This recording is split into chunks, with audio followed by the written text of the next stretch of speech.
Hey guys, servus, it's Tim. Today I will show you 5 different things which will upgrade almost any dish.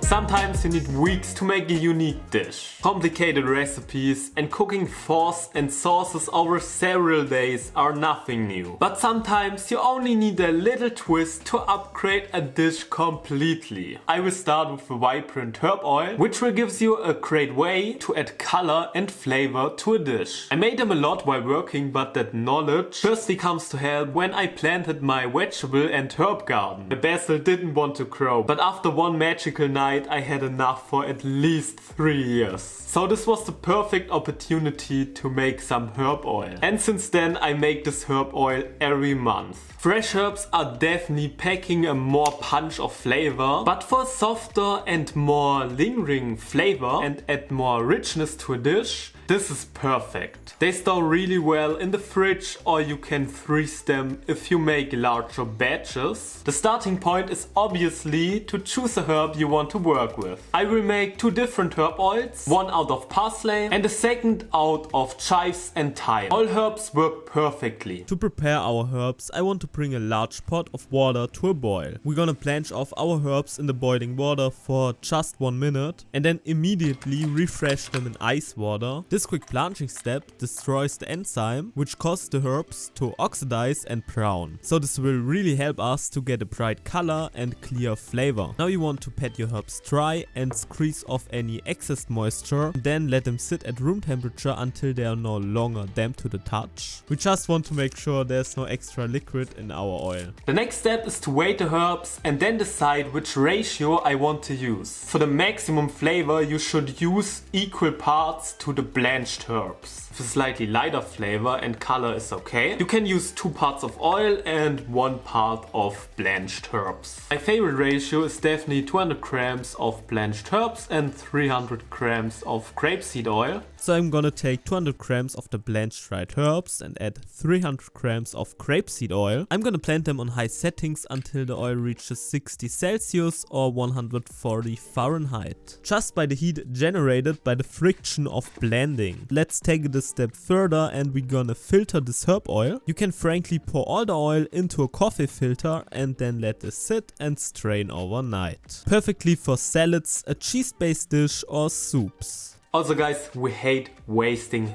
things on this channel. I won't waste these strained herbs. I will put them into an ice cube box and every time I need some herbs, I will get them out and use them. Another way to implement leftover herbs and also an amazing way to upgrade a lot of dishes is herb butter. And you can upgrade literally anything with it. You know what? Write into the comments which savory dish you can't upgrade with a herb butter. First you have to get the butter to the room temperature so it's easier to pound. You can use fresh or dried herbs. So I use both. I'm gonna pound this together with salt and garlic, giving all the butter onto a plastic paper and roll this over the board until you get a nice roll.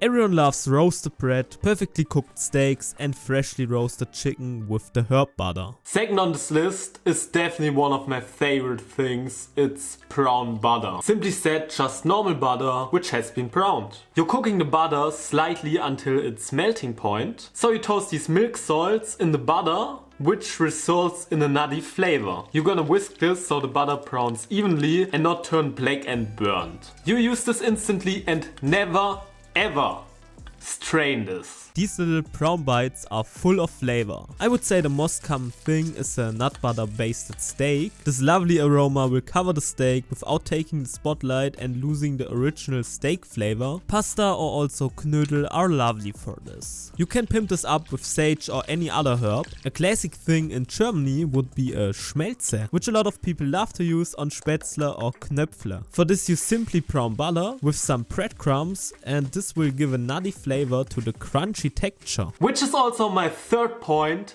crunchiness.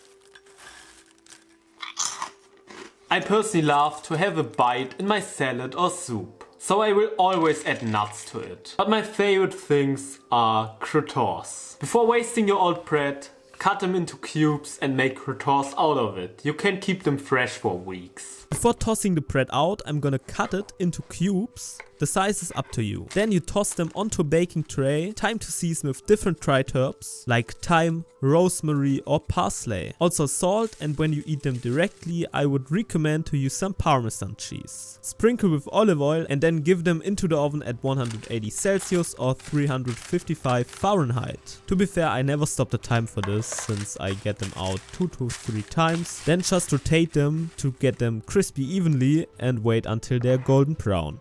The next one is just a cheat code. With thyme, garlic and bacon infused olive oil. Guys, this is a delight. You can store this in the fridge forever. Sprinkle some drops over beautiful bread, toasted with garlic and Parmesan cheese. Or you can just pimp up a jus. This is just the definition of a natural aroma enhancer. You put the bacon, garlic and thyme into a pot. Fill this up with olive oil, and for this you can easily use a cheaper one. Now you're gonna let this steep until the oil absorb all the flavor. This can definitely take 1 hour, but don't fry the bacon. Low heat. For last, a maybe more interesting method. Rarely or not so often, you might have a rest of an open bottle of wine you just don't want to waste. You can pour all the rest of the wine into a pot or pan and let this reduce. This white wine reduction will have a sour taste, so this is perfect for risotto, a creamy mushroom sauce or hollandaise. You can store this in a simply sterilized glass and use this over several weeks. Of course you can make this with a red wine, and with this I let it reduce a lot more. I reduced this from 700 milliliters to 100 milliliters. This will get your characteristic fine sweetness, which I love to use in a freshly made jus. Be open-minded. You can pour this into a cherry sauce to fix, or also chestnuts. I started to fry some mushrooms in the infused olive oil, added some shallots. I added a teaspoon of the garlic butter and 2 of the frozen herb cubes. Then I just filled this up with the heavy cream and the reduced white wine and finished off with Parmesan cheese. After filming, I needed a mushroom sauce and I thought, why not put everything together? This is not scripted, the sauce is so good. And without salt or any other seasoning, I have to say this is one of the better mushroom sauces I had in a while. I appreciate you for watching this video. I hope you had a great time